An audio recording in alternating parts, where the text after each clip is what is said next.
Hello guys, कसे आहात? तर ह्या व्हिडिओमध्ये आपण पाहणार आहोत की आम्ही जेव्हा अलास्का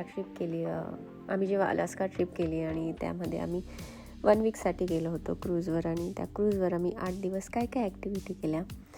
सो ही जी राईड होती ही ॲक्च्युली त्या क्रूजच्या 16 फीट अजून वरती होती आणि 360 डिग्रीला हे असं पूर्ण असं फिरून पॅसिफिक महासागराचा जो व्ह्यू आहे तो वरतून पाहण्यासारखा होता. सो आम्ही हे ऑनलाईन बुक केलं होतं आणि $50 पर पर्सन तिकीट होतं. आणि ॲक्च्युली जेव्हा अर्ली मॉर्निंग जेव्हा ग्लेशियर जवळ येणार होते त्या टाईमचे बुकिंग्स म्हणजे ते तर सोल्ड आऊट झाले होते आणि ते तिकीट ॲक्च्युली डबल होते, म्हणजे $110 ईच पर्सन असं होतं ते. सो आम्हाला तर ते नाही मिळालं, पण जे अवेलेबल होतं ऑनलाईन ते आम्ही बुक केलेलं. आणि हा असा व्ह्यू मस्त त्या पूर्ण क्रूज शिप म्हणजे एका नजरेत बघता येत होती आणि खूप जबरदस्त व्ह्यू होता ॲक्च्युली. हा पूर्ण अथांग महासागर की आजूबाजूला डोंगर नाही, काही नाही, पाणीच पाणी. चारही बाजूने बघितलं तर सगळं पाणीच आणि खाली बघितलं तरी एवढं पाणी. त्यात क्रूज शिप ती छोटीशी अशा माचीसच्या त्या पेटीसारखी दिसत होती छोटीशी आणि म्हणजे बिलीव नव्हता होत की इतकं सुंदर नजारा होता तो. सो खूप छान एक्सपिरियन्स होता. तर आम्ही ही ॲक्टिव्हिटी तिथे केलेली आणि खूप वर्थ होती ती ॲक्च्युली.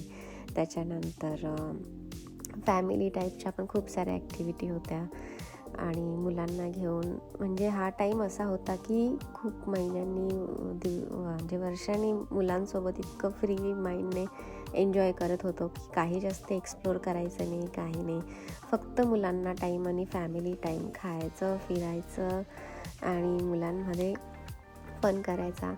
त्यामध्ये अजून भरपूर सारे शोज पण तिथे होते. हे जे ॲडल्ट शो होते, मग मुलांना आम्ही रूमवर ठेवून काही शोज असे अटेंड केले. हे लास वेगासहून आर्टिस्ट आलेले होते आणि तिथल्या टॉपच्या शोपैकी करणारे हे जे आर्टिस्ट होते ते इथे क्रूजवर आलेले होते आणि इतका छान एक्सपिरियन्स होता. खूप मजा आलेली. म्हणजे म्हणतात ना की लास वेगस किंवा कुठून लांब लांबून जे आर्टिस्ट आले होते, कॉमेडी शो होते, असे डान्सचे शो होते, ॲडल्ट शो होते, सिंगिंग होतं, त्याच्यानंतर मूवी टाईम होता, परत असे हे डान्सचे शो होते, पब होता, त्याच्यानंतर कसिनो, त्याच्यानंतर स्विमिंग, हे असं हॉट टब. ॲक्च्युली आम्ही इंडोर स्विमिंगला होतो, पण माझा मुलगा तिथे पॉटी ट्रेन नव्हता, त्याला आम्ही स्विमिंगचं डायपर घातलेलं, पण हायजीन मेंटेन ठेवायचं होतं, त्यामुळे ते बोलले की तुम्ही आउटसाईडच्या स्विमिंगमध्ये त्याला प्ले करू शकतात. मग आम्ही बाहेरच्या स्विमिंग पूलमध्ये येऊन छान त्यांना खेळवलं आणि इतका मस्त व्ह्यू होता, पाऊस नाही, काही नाही, वातावरण पण खूप छान होतं. त्याच्यामुळे मला फ्री माइंडने एन्जॉय करता आलं. जनरली बऱ्याचदा थंड वगैरे हवामान असलं की एवढं एन्जॉय करता येत नाही, पण वी आर लकी की आम्हाला हे एन्जॉय करता आलं छान जकुझीमध्ये बसून वगैरे. तर मजा आली ॲक्च्युली. त्याच्यानंतर असे डॅशिंग कार्स वगैरे हे पण खूप छान होतं तिथे. एकंदरीत असं होतं ना की नेहमी धावपळीच्या अशा लाईफमध्ये मुलांना तेवढा वेळ देता येत नाही आणि इथं बॅकबोन नसल्यामुळे कसं होतं ना, तुम्हाला 360 डिग्रीने फॅमिलीकडे बघावं लागतं की डेली रुटीनमध्ये स्कूल्स आहेत, परत त्यांच्या ॲक्टिव्हिटीज आहेत, जॉब आहे, तर मुलांना तेवढा टाईम देता येत नाही. तर ही आमची फर्स्ट ट्रिप होती अलास्का क्रूजवर आणि तिथे आम्हाला खूप या गोष्टी रिअलाईज झाल्या की मुलांना टाईम देणं पण किती महत्त्वाचं असतं आणि त्यांचा हॅपीनेस वगैरे बघण्यात तर आणखीन मजा येते. आणि मुलं पण ते ॲक्च्युली इतकं एन्जॉय करतात की अरे इतक्या दिवसांनी पॅरेंट्स ऑल द टाईम त्यांना बघायला मिळतात. जनरली माझा मुलगा लहान, तो 10 महिन्याचा असल्यापासून डे केअरमध्ये आम्ही त्याला फुल टाईम ठेवलेला आहे.